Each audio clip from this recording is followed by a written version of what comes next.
So hello and welcome to this NPTEL course entitled Introduction to Cultural Studies, where we're looking at Michel Foucault's essay, What is an Author? And this will be the concluding lecture on that essay. So we'll finish that text with this particular lecture. Now, this concluding section in this essay, Foucault talks about the different discursive configurations which are invested into the formation of the author, the function of the author, the formal properties of authorship, etc. So let's take a look at what he says specifically, which should be on your screen. So this is Foucault stating towards the end in the conclusion, to conclude, I would like to review the reasons why I attach a certain importance to what I have said. On the one hand, an analysis in the direction that I have outlined might provide for an approach to a typology of discourse. It seems to me, at least at first glance, that such a typology cannot be constructed solely from the grammatical features, formal features, and objects of discourse.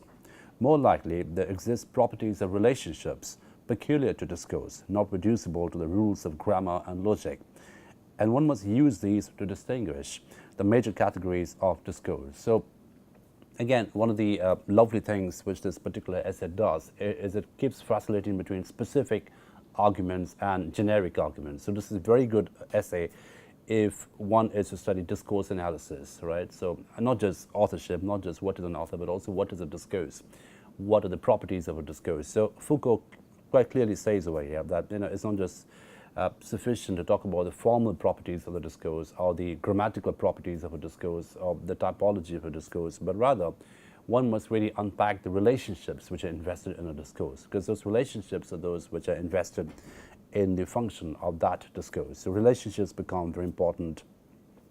The properties of relationships become very important because the relationships, those give a degree of organicity to a discourse, right? And that organicity makes it more viable, makes it more functional, etc. Right? So, and one must use these to distinguish the major categories of discourse. The relationship or non-relationship with an author and the different forms this relationship takes constitute in a quite visible manner one of these discursive properties. Okay, so Foucault is interested over here not so much in the formal properties, not so much in the grammatical properties, but rather in the relational properties which are invested in the author as a discourse function. Okay, right. On the other hand, I believe that one could find here an introduction to the historical analysis of discourse. This is what I meant a little while ago when I said this essay is a really interesting essay, not just in terms of looking at the author as a specific discourse function, but also discourse as a generic function, as something which operates at a meta level, at a ideological level, etc. So this is a very good essay on discourse analysis generically, right? So this is a generic essay as well as a specific essay. So it's a very good study, a very good case study, if you will, of discourse analysis, this particular essay. Perhaps it is time, Foucault says, perhaps it is time to study discourses not only in terms of the expressive value of formal transformations, but according to their modes of existence. So, the ontology of a discourse, or the ontological function of a discourse is something that Foucault is interested in, not just in terms of their expressive value or in terms of formal transformations, but most for the being, for the entire modes of existence, entire almost organic quality that discourses have. The modes of circulation, valorization, attribution, and appropriation of discourses vary with each culture and are modified with each. So again, we're looking at a very context-specific, culture-specific function of discourses. So, a discourse or one discourse can vary depending on what context it is situated in, or what historical time it is situated in. So that becomes a very key quality of a discourse. The manner in which they are articulated according to social relationships can be more readily understood. I believe in the activity of the author function and in its modifications than in the themes or concepts that discourses set in motion. So more than themes or concepts, more than grammatical rules, more than typology, what Foucault is interested in is the activity of the author function. And with activity, there's an organicity, right? So he's essentially looking at how discourses become organic in quality, how this ontological quality of discourses become organic and how that gives life to a discourse. So this lifelike quality of a discourse, this organic quality of a discourse is something Foucault is interested in. And to that end, he's more interested in looking at the activity which pertains to discourse rather than just the formal properties or just the thematic properties.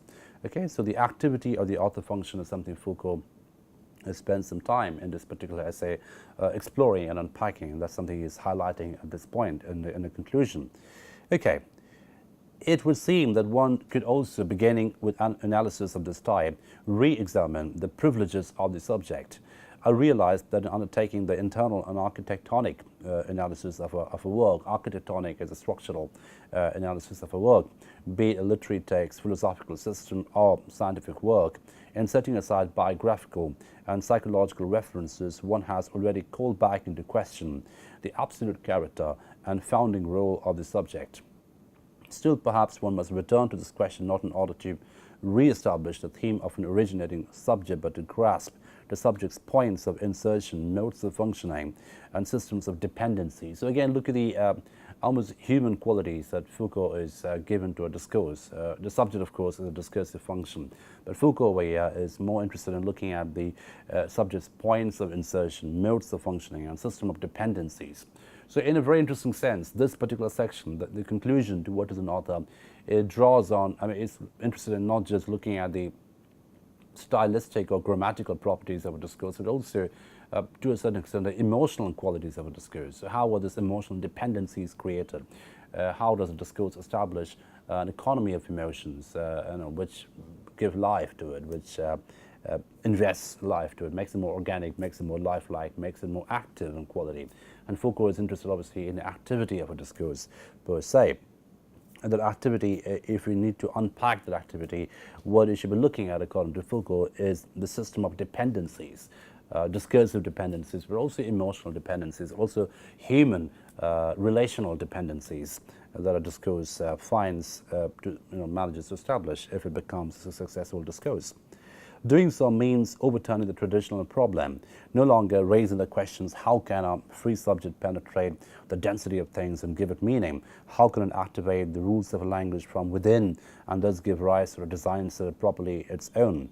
So, these are traditional questions that Foucault is highlighting. So these are the questions that keep coming up in the discourse analysis. But Foucault is more interested in the other questions, the different questions over here. So what are those questions that Foucault is interested in? Instead, these questions will be raised. So these are the following questions that Foucault is more interested in when it comes to discourse analysis, particularly in relation to the author function. And these are the questions: how, under what conditions and in what forms can something like a subject appear in the order of discourse? What place can it occupy in each type of discourse? What functions can it assume? And by obeying what rules? In short, it's a matter of depriving the subject or its substitute of its role as an originator and of analyzing the subject as a variable and complex function of discourse. So this is a very interesting question. So Foucault is looking at the embedded quality of the subject. So the subject is already always embedded in a particular discursive landscape. And the question is, what place can it occupy in each type of discourse? So what's the situatedness of the subject in a particular discourse? That's the key question for Foucault. What are the conditions under which and what forms can something like a subject appear in the order of discourse? So what are the conditions? And by conditions, Foucault obviously means the discursive conditions, the economic conditions, the cultural conditions. Of course, cultural conditions can mean a whole host of things, but also linguistic conditions, gender conditions. So all these conditions come into being. And the key question over here is, so what are the conditions which inform the situatedness of the discourse? So how does the subject appear in the discourse? So what are the conditions informing the subject in its appearance in a particular discursive landscape, right? And the conditions can be material, economic, abstract, in quality, etc. So again, we're looking at this very, cliched phrase that I've been dishing out to you: the asymmetric entanglement of abstraction and materiality. Again, that's something which we keep coming back to throughout this particular course, and Foucault is actually highlighting that. What are the conditions? And the conditions, by conditions, he means that entanglement that we've been talking about since the very inception of this course. So what place can it occupy? What place can the human subject occupy in each type of discourse? What functions can it assume? And by obeying what rules? So what are the preset rules? What are the language games, if you had to draw on Lyotard? What are the language games that a subject must abide by, conform to, perform, reassert in order to be recognized or acknowledged as a subject, right? In short, It's a matter of depriving the subject of his role as originator. So he's not really interested in looking at the subject as an originator of discourse, as an originator of something, or rather he's more interested in looking at the subject as something which is embedded in a particular discursive field. And the question is, how does a subject negotiate with a discursive field while being always already embedded inside the same field? Okay, so the subject emerges as a variable and complex function of discourse. So we're looking at a function as a mathematical principle over here.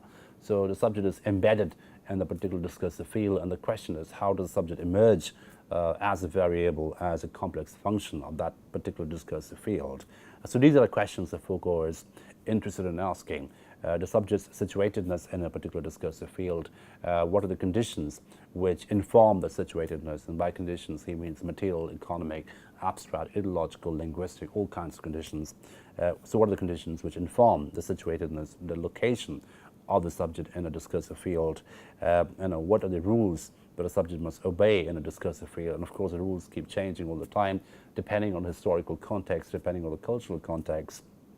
So in a nutshell, what Foucault is interested in is not looking at a subject as the originator of a discourse, but as something which is embedded inside a discourse, and is more interested in the embeddedness of the subject. And of course, the embeddedness can come with a set of variable and complex functions. So the subject can become a function within a particular discourse. So he's more interested in the functionality of the subject inside a discursive field. So these are the questions that Foucault is more interested in asking. And of course, as I mentioned at the very beginning of this particular lecture, that this is a very useful tool for us, a very useful case study for us in order to do discourse analysis. So not only he's sort of moving away, as you can see, from looking at merely the author as a function, but is more interested in looking at the subject as, or the discourse as a case study, as an object of study over here, right? And of course, when you're establishing a meta theory, when establishing a theoretical principle that could be applied potentially to any kind of discourses, any kind of author function, any kind of subject function, etc.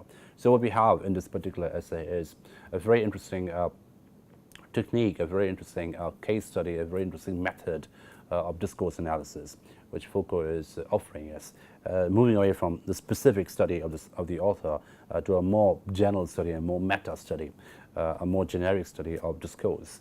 And that's something which this essay does quite complexly and quite successfully in my mind. So second, what's the second factor that Foucault is interested in? Second, there are reasons dealing with the ideological status of the author. The question then becomes, how can one reduce the great peril, the great danger with which fiction threatens our world? The answer is, one can reduce it with the author. The author allows a limitation of the cancerous and dangerous proliferation of significations within a world, where one is thrifty not only of one's resources and riches, but also with one's discourses and their signification. So this is really magnificent. It's quite literally talking about an economy of discourses, and he's saying, that economy of discourses is not inexhaustible, right? So that economy or the economic principle is operative not just when it comes to property and wealth and money and riches, but also when it comes to discourses. So there's a tendency, Foucault says, there's a tendency among us to economize our discourses, to stop any potential proliferation of discourses, any kind of eruption of endlessness of discourses, right? So what we have instead is the very pragmatic function, the very practical pragmatic function of economizing discourses, economizing discursive fields. And to that end, the author function becomes a magnificent tool, a very useful tool, because when you have the author, that the particular figure, that author operates as a closure to the text. So it stops the text from running away with endless meanings, running away with a proliferation of meanings that can potentially exhaust the discursive field. Right? So the author function operates as a closure, as the final tie, you might say, in a discursive field, because as Foucault makes it quite clear here, that there is a tendency among us to economize the discursive field, to sort of hold it together, to bring it together, to not let it run away with potentially endless meanings, because that would be subversive in quality, and that might potentially wreck or jeopardize or compromise the discursive field. The ontology of the discursive field might be compromised if it becomes endless in quality. So there must be a degree of closure, and the author offers, the author function, the author signifier offers that kind of closure, that figure of closure, which becomes very handy and practical in discourse analysis, especially when it comes to fiction or text. Okay, so this is what he said. The author function can reduce it, that particular potential proliferation. So one can reduce it with the author. The author allows a limitation of the cancerous and dangerous proliferation. So he's almost medicalizing it, in a very tongue-in-cheek style, as you can see. So the cancerous and dangerous proliferation of significations. So significations can become like viruses, right? So you can have like significations can become viral in quality. They can spread endlessly. They can disseminate discursively, and through a proliferation of different kinds of meanings, which might be at war with each other, and in the process can compromise and jeopardize the discursive field. So the author function emerges as a consolidating function, as something which holds it together, and to that end, it becomes a very pragmatic, utilitarian function, and that's something which is very handy and convenient for discourse analysis, for the ontology of the discourse.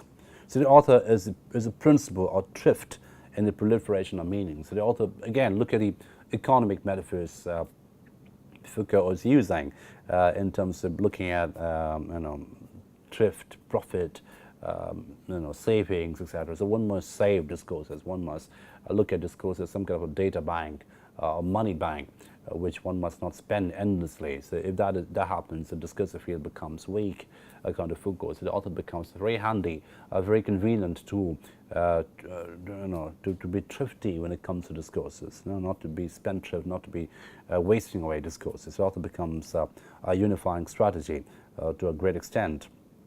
So the author is a principle of thrift in the proliferation of meaning. As a result, we must entirely reverse the traditional idea of the author. So this is a very radical reading, as you can see, that Foucault is offering. So we must reverse the traditional idea of the author. We are accustomed, as we have seen earlier, to saying that the author is a genial creator of a work in which he deposits with infinite wealth and generosity an inexhaustible world of signification. So that's the traditional classical, conventional idea of the author as someone who's outside the text, someone who creates the text, the very benevolent creator of a text, of a work, which is created with infinite wealth, infinite generosity of imagination, of course, and an inexhaustible world of signification. So the author can be seen in a classical, conventional sense to be the creator of an inexhaustible field of significations, system of significations, which is inexhaustible in quality. That could be one. That's one way of looking at the author, and then there's a more traditional, more conventional, more classical way, one might argue. We are used to thinking that the author is so different from all other men and so transcendent with regard to all languages that as soon as he speaks, meanings begin to proliferate indefinitely. So, that's again the very classical idea of the author as someone who speaks and produces meanings, meta meanings, which proliferate endlessly, and that proliferation of meanings is something which becomes the iconic status of the author. The author comes and produces meanings, produces a proliferation of meanings which can be potentially endless in quality. That's the classical idea of the author, and that obviously is something that Foucault is contesting, is reversing the idea. And he's saying the author actually is someone who holds the meaning, someone who controls the meaning, someone who closes the meaning, someone who actually gives the meaning, of course, but someone who becomes an act of closure as well. There's no meaning beyond the author. The author becomes the controller, the orchestrator, the conductor of the symphony of meanings in a certain sense. So the truth is quite the contrary, and this is what Foucault is offering. The author is not an indefinite series of significations that fill a work.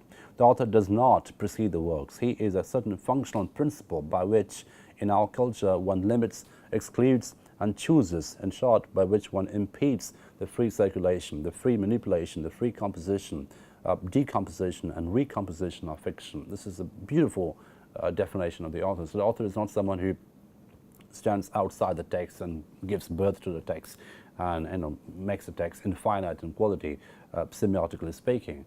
It's not that, according to Foucault. The author is actually someone who limits and excludes meanings.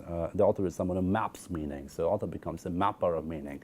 So there's a cartographic quality of the author that Foucault is alluding to.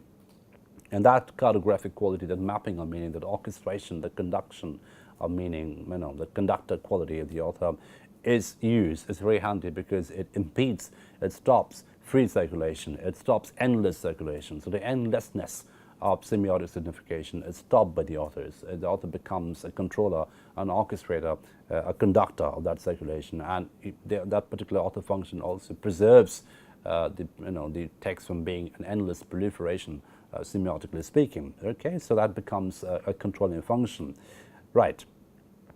In fact, we are accustomed to presenting the author as a genius, as a perpetual surging of invention. It is because in reality we make him function exactly the opposite fashion, right? And he's looking at the sort of discursive hypocrisy, the discursive paradox over here. And he's saying that we imagine the author to be someone outside the text, someone who is infinitely imaginative, someone who gives meaning to the text endlessly, etc. But in reality, in the way everyday life goes, we look at the author as someone who controls the text. Okay, so that therein lies some discursive hypocrisy of the entire function of authorship. Right. Okay, so when a historically given function is represented in a figure that inserts it, one has an ideological production. The author is therefore the ideological figure by which one marks the manner in which we fear the proliferation of meaning. So this is something which you can quote in even in other essays, and this is such a magnificent sentence. The author is the mark, the ideological figure by which one marks the manner in which we fear the proliferation of meaning. So the author becomes a marker of the fear, a marker of a certain effect, a marker of a certain emotion, and that emotion obviously is the fear of endlessness of meaning. So the author becomes a controller. It's the very convenient tick through which we mark the fear of meaning. So the author becomes a limiting function to a certain extent. He limits the proliferation of meaning, and the endless possibility of meaning is limited by the author. And that's how we look at the author in real life, but we discursively look at the author as someone who creates the text from outside the text. So therein lies a hypocrisy of the author function as Foucault studies it, because in real life, in our everyday circulation and everyday consumption of authorship, we look at the author as someone who controls the text, someone who conducts the text, someone who's a conductor of a particular discursive field, someone who ensures that a discursive field stays intact, etc. Whereas we give this pseudo meaning of the author, a pseudo authority to the author being this creator of endless meaning. So therein lies the paradox of the author function. Okay, so and this is what Foucault is highlighting, is looking at the inherent paradox. Okay, so we conclude the final paragraph of this particular essay. This is again a very generic theorization of discourses, an excellent example of discourse analysis that Foucault is offering over here. And the final paragraph is this: all discourses, whatever their status, form, value, and whatever the treatment to which they will be subjected, would then develop in the anonymity of a murmur. We would no longer hear the questions that have been rehashed for so long. Who really spoke? Is it really he or not someone else? With what authenticity or originality, and what part of his deepest self did he express in his discourse? Instead, there'll be other questions like these. What are the modes of existence of this discourse? What has it been used? Where has it been used? How can it circulate, and who can appropriate it for himself? What are the values? What are the places in which there is room for possible subjects? Who can assume these various subject functions? And behind all these questions, we would hear hardly anything but a stirring of an indifference. What difference does it make who is speaking? So, this is a very provocative ending, as you can see. So Foucault is saying it doesn't matter really who is speaking. It matters what the key question over here is the situatedness of the subject in a particular discursive field. That becomes important. The function of the subject in a discursive field, the possibility of the subject in a discursive field, the possible permutations that a subject can attain or achieve in a particular discursive field. These become the key questions rather than looking at authenticity, originality, who is speaking, etc. So it becomes more an act of negotiation inside a discursive field. So again, we are back to this very key concept with which we started this course, this relationship between discursivity and identity. So identity is discursive in quality. It is inside a discursive field. So your identity is performed by the navigations, by your negotiations that you make within that discursive field. And again, this is something that you can connect back to Judith Butler, because even in Butler, we saw something very similar, that in discursivity and corporeality are connected. in a very intimate, organic way, organic as well as ontological way, as functions. So these are the questions that Foucault ends with, that Foucault gives us, and signs off this essay with that. So it's not a question of authenticity or originality or who is speaking. These are questions which become irrelevant. What become relevant in Foucault's analysis are the modes of existence of the discourse. So what are the modes of existence? What are the markers of existence? How does this discourse exist? How does the discourse function? What are the apparatus? What are the conditions which permit the possibility or the function of a discourse? Right? Where has it been used? How can it circulate? And who can appropriate it for himself? So how can a discourse circulate? What are the organicity of a discourse? How does it attain the organic quality, the lifelike quality, the life-giving quality with which it can self-circulate? And who can appropriate that particular discourse? So it becomes more a question of appropriation rather than authorship. Appropriation, using, misappropriation, so these become more important. Negotiation, situatedness. So what are the places in it where there is room for possible subjects? So again, we're looking at almost a spatial study of subjects in a particular discourse. How can you make a room for yourself in a particular discursive field? That becomes a key question rather than the question of the originator or the inventor of a discursive field, who can assume these various subject functions. And behind all these questions, we would hear hardly anything but a stirring of an indifference. So this indifference becomes a discursive quality over here. And indifference is, what difference does it make who is speaking? So it doesn't matter who is speaking. It matters, what matters is who is being situated, who is negotiating, who is appropriating, who is navigating the discursive field. These become the key questions in Foucault's analysis with which he ends his essay on what is an author. So as I said at the beginning of this lecture, it moves between specificity and a generic quality, and that gives the essay its complexity to a certain extent. And this becomes really one of the best essays one can come by if one is to do discourse analysis. So it becomes a very generic essay in that sense, but also looking at a particular discourse function of the author. Okay, so with that, we end Michel Foucault's What is Author, and we move on to the next text in the next lectures. Thank you for your attention.